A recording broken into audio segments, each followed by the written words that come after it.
12வது அத்தியாயத்துல இந்திரனுக்கும் விருத்தாசுரனுக்கும் நடந்த சம்பாஷணையும், இந்திரன் அதனால வருத்தப்பட்டு விருத்தாசுரனை வதைக்கிறத பத்தியும் பார்த்தோம். இந்த 13வது அத்தியாயத்துல விருத்தாசுரனை கொன்ன அந்த பிரம்மஹத்தி தோஷத்தால வருத்தப்படக்கூடிய தேவேந்திரன் மகாவிஷ்ணுவால எப்படி பாதுகாக்கப்படுறான் அப்படிங்கறத பத்தி சொல்றார். அத பார்க்கலாம். ஸ்ரீ சுகர் சொல்றார், மகானுபாவனே, இப்படி விருத்தாசுரன் இறந்த போது இந்திரனை தவிர 3 லோகங்களும் லோகபாலர்களும் அந்த க்ஷணமே மனசு கவலையெல்லாம் தீர்ந்து ரொம்ப சந்தோஷப்படுறா. அதுக்கப்புறமா அவ இடத்துக்கு போய் சேர்ந்தா. அப்போ பரீட்சித்து கேக்குறான், மகா முனிவரே, இந்திரனை தவிர எல்லாரும் சந்தோஷப்பட்டா அப்படின்னு சொன்னேள், இந்திரன் மட்டும் ஏன் சந்தோஷப்படல, அதுக்கு என்ன காரணம் அப்படின்னு சொல்லி கேக்குறார். விருத்தாசுரனை கொன்னதுதான் காரணம் அப்படின்னு சொன்னா தேவதைகளும் சந்தோஷம் அடையாம இருந்திருக்கணும். ஆனா தேவதைகளும் சந்தோஷமா இருக்க இந்திரனுக்கு மட்டும் எதுக்காக இப்படி ஒரு துக்கம் வந்தது அப்படின்னு சொல்லி கேக்குறார். அப்ப சுகர் சொல்றார், சமஸ்த தேவதைகளும் ரிஷிகளும் விருத்தாசுரனுடைய பராக்கிரமத்துக்கு பயந்து அவனை வதைக்கும்படியாக இந்திரனை வேண்டிக்கிறார். இந்திரனை இப்படி அவ கேட்டாலும் கூட பிராமணவதம் அப்படின்னு நினைச்சு பயந்து அதுக்கு அவன் சம்மதிக்கல. அவள்கிட்ட சொல்றான், நான் முன்ன விஸ்வரூபனை கொன்னேன், அதனால எனக்கு பெரிய பாபந்தான் வந்தது. அத ஸ்ரீகள், பூமி, ஜலம், விருட்சங்கள் ஆக எல்லாருக்குமா நான் பகிர்ந்து கொடுத்தேன். அவள்லாம் என்ன அனுகிரகிச்சு என் பாவத்தை பங்கிட்டுண்டா. இப்போ விருத்தாசுரனை வேற நான் வதைச்சாக்க அந்த பாவத்தை நான் எப்படி போக்கிப்பேன், அதுக்கு என்ன வழி இருக்கு, அதனால நான் அவனை கொல்ல மாட்டேன் அப்படின்னு சொல்லி இந்திரன் சொல்றான். ரிஷிகள்லாம் இந்திரன் இப்படி சொன்னதை கேட்டுட்டு அவ சொல்றா, நாங்கள்லாம் உன்னை ஒரு அஸ்வமேத யாகம் பண்ண வைக்கிறோம், நீ பயப்படவே வேண்டாம், உனக்கு அதனால க்ஷேமம்தான் வரும். நீ உலகங்களை எல்லாம் வதைச்சா கூட அஸ்வமேத யாகத்தினால அந்த பரம புருஷனை நீ ஆராதிச்சா அந்த பாபத்திலேந்து விடுபட்டுடுவ. அந்த பரமாத்மா சர்வேஸ்வரன், அனைத்திலும் உள்ளே புகுந்து கொண்டு நியமிக்க கூடிய தன்மையை உடையவன், தன்னோட தேஜஸ்னால பிரகாசிச்சுருக்கான். அவன் நாராயணன். அவனுடைய நாமத்துக்கு எவ்வளவு சக்தி இருக்கோ அதை விட அதிகமா பாபம் செய்ய ஜனங்களுக்கு எந்த சக்தியுமே இல்ல அப்படின்னு சொல்லி சொல்றார். மகா மகிமைகள் உடைய பல நாமங்களை உடைய பகவான நேர ஆராதிக்கிறதுனால பாபங்கள் தீரும் அப்படிங்கறதுல ஏதான சந்தேகம் இருக்க முடியுமா? அதனால தர்ம பிரதிபட்சனாகிய விருத்தாசுரனை கொன்ன பாபம் அஸ்வமேத யாகத்தால தீருமா அப்படின்னு நினைச்சு நீ சந்தேகப்பட வேண்டாம்.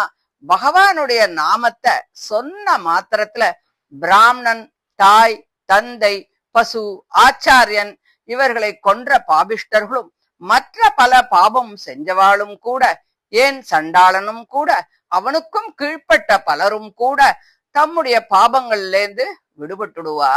அஸ்வமேதும் அப்படின்னு சொல்ற யாகத்தை எங்களை கொண்டு ஸ்ரத்தையோடு நீ அனுஷ்டிச்சு பரமபுருஷனை ஆராதிச்சா அவனுக்கு சரீரமான ஜங்கம ஸ்தாவர ரூபமான ஜகத்தை எல்லாம் நீ வதைச்சா கூட அந்த பாபம் உன் கிட்டக்க கூட வராது. துஷ்ட சுபாவனான விருத்தாசுரனை கொன்ன பாபம் உன்னை தீண்டவே தீண்டாதுன்னு சொல்லணும்னு அவசியமா அப்படின்னு அவள்லாம் சொல்றா. இந்திரன் இவாளுடைய இந்த பேச்சால தூண்டப்பட்டு சத்ருவான விருத்தாசுரனை கொன்னுட்டான். ஆனா அவன் பிராமணன். அதனால இந்திரனை பிரம்மஹத்தி தொடர ஆரம்பிச்சது. அதனால அவன் பெரிய வருத்தம் அடைஞ்சான். அத வேறு வழி இல்லாம பொறுத்துண்டும் இருந்தான். அதனால அவனுக்கு கொஞ்சம் கூட சுகம் இல்லாம ரொம்ப துக்கமாவே இருந்தது. பிராமணனான விருத்தாசுரனை கொன்னதால அவன் பழிக்கு இடமாயிட்டான். இந்திரனுக்கு தைரியம் முதலிய பல குணங்கள்லாம் இருந்தா கூட அவனுக்கு எந்த சுகமும் கிடைக்கல. அந்த பிரம்மஹத்தி கிழத்தனத்தோடு அங்கங்கெல்லாம் நடுங்க க்ஷயரோகத்தால் பீடிக்கப்பட்டு ஒரு பெண் உருவம் கொண்டு சண்டாளியை போல தன்னை பின்பற்றி ஓடி வரத இந்திரன் பார்க்கறான். நரைத்திருக்கும் தலைமயிர்களை விரித்துக் கொண்டு அந்த பிரம்மஹத்தி மீன் நாற்றமுடைய மூச்சு காற்றின் துர்நாற்றத்தால வழியெல்லாம் துஷித்து கொண்டு நில்லு நில்லு அப்படின்னு சொல்லி இந்திரனை துரத்துறா. தேவேந்திரன் ஆகாசம் திசைகள் எங்க பார்த்தாலும் ஓடியும் கூட எங்குமே அவனால ஒரு நிமிஷம் கூட நின்னு ரெஸ்ட் எடுத்துக்க முடியல. வடகிழக்கு மூலையில சென்று அங்கு மானசம் அப்படின்னு சொல்ற தடாகத்துக்குள்ள நுழையறான். அவன் சூஷ்ம உருவத்தோடு அங்கே இருக்கக்கூடிய தாமரை தண்டின் உள்ளுக்குள்ளே மறைந்து பிரம்மஹத்தியிலிருந்து தன்னை விடுவித்துக் கொள்ளும் உபாயத்தை யோஜனை பண்ணிண்டு ஆயிரக்கணக்கான ஆண்டுகள் அந்த பிரம்மஹத்தியைக்கு தான் இருக்கும் இடம் தெரியாமல் அந்த ஜலத்துக்குள்ளேயே இருந்தான். யாகத்தில் தனக்கு வரக்கூடிய கவிர்பாகங்களை கொண்டு வந்து கொடுப்பவன் அக்னிதான். ஆனால் அந்த அக்னி ஜலத்துக்குள் நுழைய முடியாதே. அதனால் யஜ்ஜபாகங்கள் எதுவுமே கிடைக்காமலே இருந்தான். அப்போ நகுஷன் என்று சொல்லக்கூடிய மன்னவன் இந்திர பதத்தை அடைந்து சொர்க்கத்தை ஆட்சி பண்ணிட்டு வந்தான். அவன் சம்பத்து மிகுதியாலும் இந்திரபதம் கிடைத்தது என்ற செருக்காலும் கொஞ்சமும் விவேகம் இல்லாமல் சதி தேவியால் சர்ப ஜென்மத்தையே அடைந்தான். மானச தடாகத்திலே மறைந்திருக்கும் தேவேந்திரன் பிராமணர்களால் அழைக்கப்பட்டு வெளியே வரும்போது நெடுநாள் பரம புருஷனை தியானித்துக் கொண்டிருந்த காரணத்தாலும் அந்த பரம புருஷனது பத்தினியும் அந்த குலத்தில் வசிக்கும் தேவதையும் ஆகிய ஸ்ரீ மகாலட்சுமி அவனை பாதுகாத்து கொண்டிருந்ததாலும் பிரம்மஹத்தி ரூபமான பாபம் தன்னுடைய பலமெல்லாம் ஒடுங்கப்பட்டு அவனை பாதிக்கவே முடியவில்லை.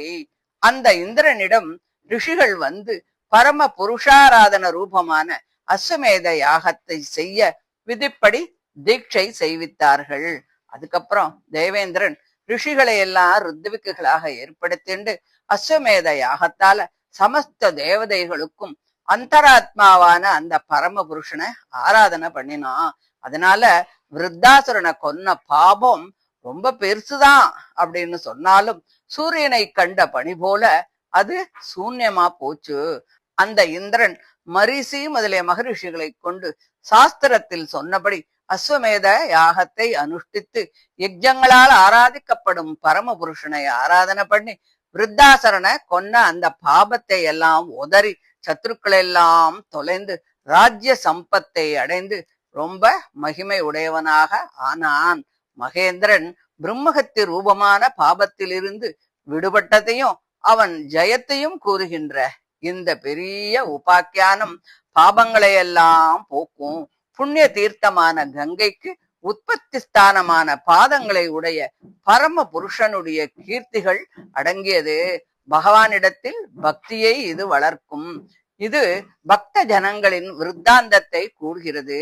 இதில் ஜீவாத்மாவின் உண்மையான சொரூபமும் சொல்லப்பட்டிருக்கிறது. இது பணத்தையும் புகழையும் ஏற்படுத்தும். சமஸ்த பாபங்களும் தீரும்.